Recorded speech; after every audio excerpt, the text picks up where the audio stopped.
Let's go back to 1903 when the world was moving a lot slower and cars were still a rare sight. The idea of Henry Ford of the 1903 Ford Model A, the first car from the Ford Motor Company, was something real. It wasn't flashy or powerful, but it marked the beginning of something great. This little runabout helped shift cars from being a luxury for the wealthy to something everyday people could actually own. At the time, Ford had just launched his new company. His earlier attempt, which was the Detroit Automobile Company, had flopped. But instead of quitting, he doubled it down. With $28,000 from a group of investors, including John and Horace Dodge, he got back to work in a small Detroit workshop. The Model A was their first real shot, which was a basic and affordable car built to get people moving. While other car makers were focused on high end, custom built vehicles, Ford wanted to create something simple and dependable. His message was clear: cars should not be just for the rich. The Model A was about as barebone as a car could be. It had two seats, a wooden body, open sides, and tall, skinny wheels, with an engine tucked underneath. It looked a lot like a horse drawn buggy.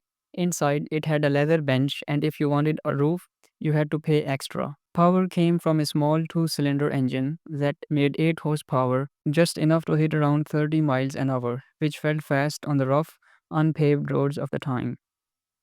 It had two-speed planetary transmission and was steered with a tiller, not a wheel. No windshield, no frills, just you, the engine, and the open air. Assembly lines were still years away, so every Model A was put together by hand. Parts came from suppliers, including the Dodge brothers who built the chassis. Between 1903 and 1904, Ford produces 1,750 units. The base price was $800, which would be around $25,000 today, still cheaper than many of its competitors. You could also get a tonneau version with a rear seat if you wanted to bring the family along.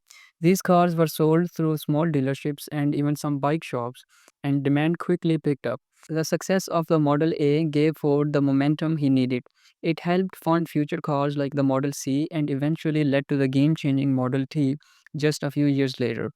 Sure, Model A had its flaws, roads were rough, and breakdowns were part of the deal, but it was simple, durable, and easy to fix. Today, only a few hundred of the original Model A's are still around. Many are restored and display in museums like the Henry Ford in Michigan.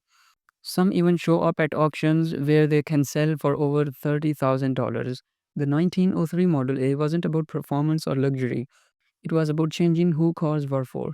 It proved that a car didn't need to be complicated or expensive to be meaningful. More than 100 years later, it still stands as a reminder of how one determined idea helped launch a whole new era.